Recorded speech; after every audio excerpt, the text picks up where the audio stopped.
TMJ. Ano pong nangyari sa inyo? Nasampal ba kayo? Natumba kayo? Wala naman. Hindi ko alam kung paano nagsimula po ito. Baka Kailan po ba nagsimula? mekaniko kasi ako. Opo, kailan po nagsimula? Hindi ko nga po rin matanda. Actually, irrelevant yan. Irrelevant yan kung mekaniko kayo. Mm.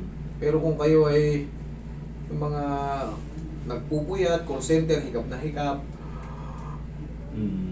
Ganun po isang dahilan. isang malaki ang posibilidad na magkaroon tayo ng mga lockjaw or problem sa jaw sa mga hikap-hikap. Okay. O kaya, sa mekaniko. nasampal o nasuntok. Ay, hindi naman. Depende po ano po bang nangyari sa inyo. Ay, wala. Hindi ko na nga. Hindi mo na malaya? Hindi ko na malaya. Daw sa huli na parang na risk. Kasi nahihilo na po ako. Masakit yung ulo ko. Parang na ano ko lang na may kasama rin ako ng TMG. Sumasakit din na yung ulo niya. Tapos yung May connection po yan. Ngayon po, ano pong ganun nga kaya? Sara. Sumasakit po ba pag kumakain kayo? Wala naman. Parang umaano sa tenga ko. Parang, Baka hindi yan nahihilo rin ba kayo? Baka hindi yan PMJD. Ano yan? Baka vertigo pag sa tenga. Pag ang PMJD kasi, sabi natin jaw problem, baka hindi niya iba yun. Pag humikab kayo, pigil. O kaya, pag kumakain, mabilis mangalay, sumasakit yung dito. Pag gumaganga, lumiligo, lumalagutok na malakas, sasakit. Yung iba naman, nasusobrahan sa ikab, naglalak. Yung iba naman, pag naisara, hindi naman na may buka. Yan ang mga senyales ng TMJD. Pero kung wala ka dyan, sa tenga mo para may umuugong, sumasakit yung ulo mo, parang minsan nahihilo ka, pag ihiga ka, parang minsan may vertigo ba? vertigo yun. Pero pag TMJD, alam mo na yun. Kailangan sumasakit yung panga mo pag kumakain ka, nga. Ano, nasaan ka ron? Hindi naman po sumasakit yung panga ko. Yung... Kasi may napanood po ako sa video, yung parang lumalagatok dito. Parang napanood ko po sa parang baka ito. Kasi pag ngumanga po, bumubukol po yung parang pumipitik din. Pero walang masakit. Wala naman po masakit. Yan nga, yun nga yung sinasabi ko. Napapanood nyo rin yan eh. Sinasabi ko, walang problema sa mga popping clicking. Basta walang masakit. Pero sa'yo, wala namang masakit, pero meron ka sa tenga na parang kakaiba tapos sumasakit ulo mo. Hindi naman po siya Paano yung eksaktong nararamdaman mo? Kasi hindi pwedeng basta-basta i-adjust yan na wala namang masakit. Baka umaya, wala namang masakit, normal ka lang. In-adjust ko, binago ko yung posisyon. Tapos biglang Basta sabi mo, ibalik mo lang sa dating posisyon para mas komportable ako. Basta sumakit ngayon. O di, nag-aksaya lang tayo na nasaktan ka pa. Doon kasi tayo magbe-base sa tamang dapat i-adjust kung i-adjust. Pero kung walang masakit, makakakain ka ng baka, yung machewy, talagang medyo hilaw pang karne, talagang walang problema. Pero ano yung pong eksaktong nararamdaman nyo? Yun nga po yung yun nga po yung parang kasi akala ko, para sa akin hindi ko po alam eh. Oo. Parang Kasi narinig ko kanina, sinabi mo, yung kasama ko kasi gumaganto rin, may may tumutulong. parang pinasi mo lang din sa kanya. Sige, yung sa'yo, ano mismo nararamdaman mo? Yung sa akin po kasi, dati, yung sumasakit yung ulo ko, akala ko po TMJ. Ngayon, nag-search nga po ako na lumabas nga sa inyo yung page nyo. Ngayon, nung hindi naman siya sumasakit. Saan banda sumasakit yung ulo mo noon? Ditong side, yung parang... Diyan side. Yung... Meron kasi, iba naman, yung tinatawag nating migraine. Dito yun. Inaabot ba yung dito mo? Hindi naman. Okay, dito lang. Sige, ano pa? Tapos yung nahihilo din po ako na yung sa vertigo, nag-ano din po ako nung kasi kung anong gamot nun, exercise na naman po lang, yung parang sa doktor. Ngayon, nung ginawa ko naman yun, hindi pa rin nawala. Parang may improvement konti, pero nandun pa rin yung hilo po natin ba. Tapos yung sa mind ko po kasi akala ko TMG po eh. Yung parang ganun. Walang vertigo ka, pasok ka sa vertigo. Reset natin itong vertigo.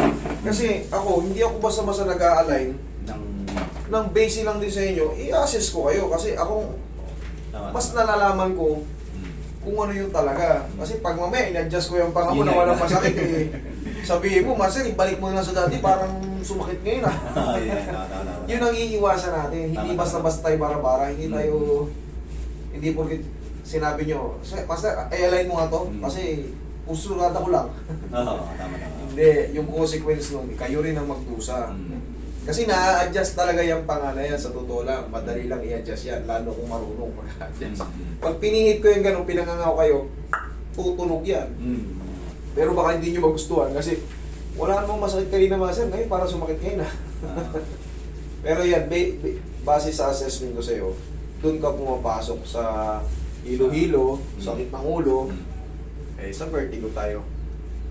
Adjust natin yung katawan mo. Relax na. Tama. Dito tayo sa vertigo.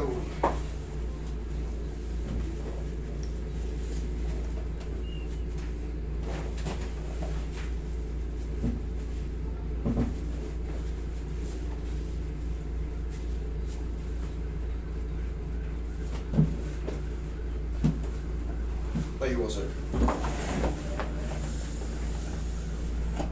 Sabi ko sa kanina, di ba, mekaniko ka. Actually, hindi connected talaga yung KMJD sa ano eh. Okay. Pero kung sinasabi mo, kumakain ka, may lumagato, kukunin mo yung shoes mo. Pag gaganon yung mga kwento, kumakain ako, nakakain ng matigas, lumagato ko pa ako. Hindi, huwag na. O kaya, nasampal ka, nag-basketball ka, nasiko ka, malaki chance. Tagilid ka, sir. Hindi ka patagilid.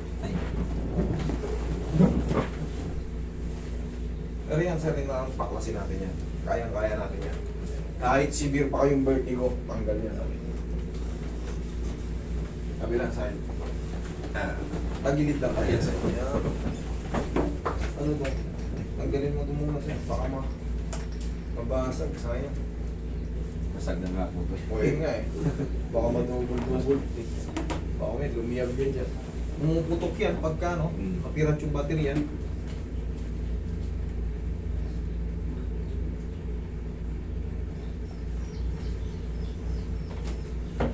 Okay na pa kayo? Dapat na.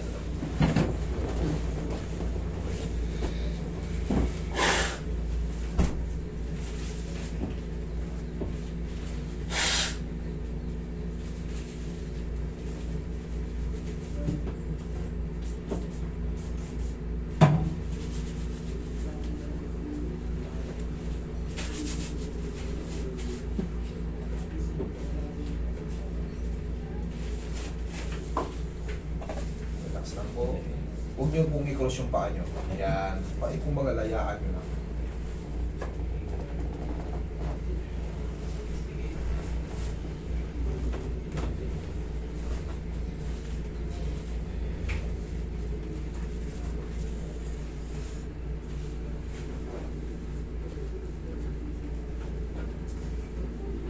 Relax na.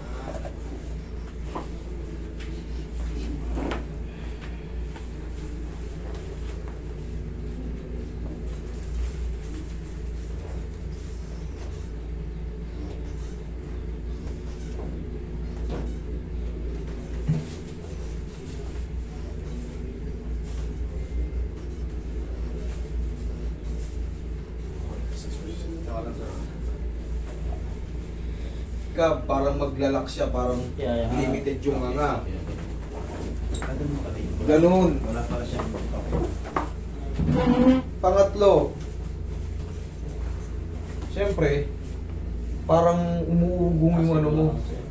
Pag ginano mo, nakanganga ka ngayon, pag ginano mo yung tenga mo, parang lulubog yung dito, o aangat yung kabila, na may masakit. Pero kung negative ka sa may mga ganun, nahihilo ka lang, sumasakit yung dito mo, ayan, maaaring iba yan, hindi yan part ng TMJD. Okay, relax na. Inhale. Exhale. Kasi yung tenga natin, connected yan sa balancing natin ng katawan. Pag may sira tayo sa tenga, tumutunog kasi yung tenga mo. merong pagkakataong imbalance yung lakad natin. Parang out balance. Yan yun. Pero pag may sumasakit sa tenga nyo, ang sumusuri dyan is ENT. Titignan nila yan. May aparato silang, may lens yan sinusut sa tenga natin. Titignan kung may damage ba yung eardrum mo, may mga sugat pa sa loob o may madumi, baka may tutuli tayo dyan ng matigas noon, hindi matanggal-tanggal. Kaliligo natin, kakaganon-ganon natin, sumusuot pa lalo. Tatama ngayon sa earlobe natin o sa mga piyesa ng tenga natin na makaka-apekto na parang pagka kunting hangin lang, parang tunog kabibe. Tumutunog. Pasisilip natin yan. Pero hindi kami ang ano yan. ENT po ang ano. Okay. Opo. Pero base sa'yo, hilo-hilo, eh, pasok ka sa Vertigo. vertigo. Pero baklas din yan. Baklas din yung vertigo na yan pag na-reset ka. Isang session lang po. One session lang po. Okay. yan.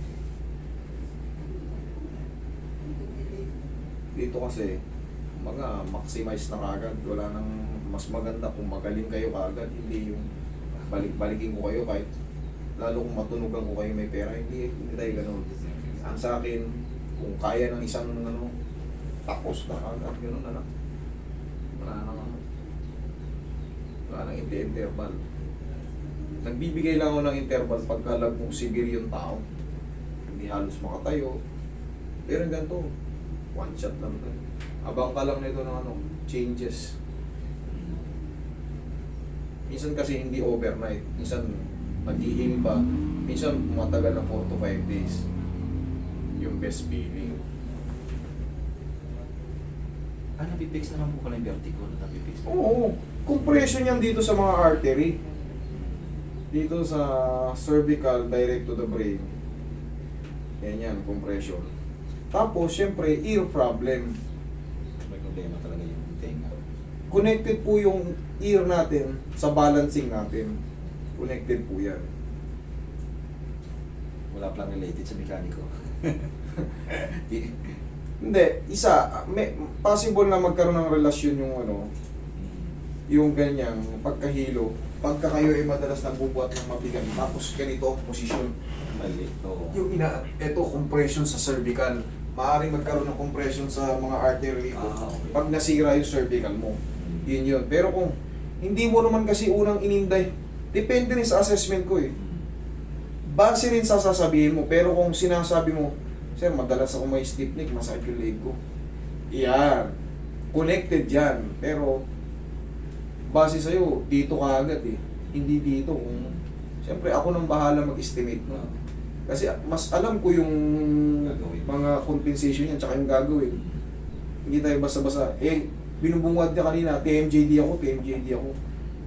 Hindi basta-basta yung ina-align. Baka mamaya magsisi ka. Inalign ko, balik mo, master. Parang okay yung kanina eh. Lingon ka rito. Lingon ka ron. Higa ka. Tingnan mo, nahihilo ka. Bakang. Pag ganun-ganun ka. Diyan mo na kasi malalaman yung mga vertigo. Yung biglang higa, biglang tayo. May lula. Okay naman. Okay. Thank you. Sige. Okay. Salamat. Salamat. Salamat.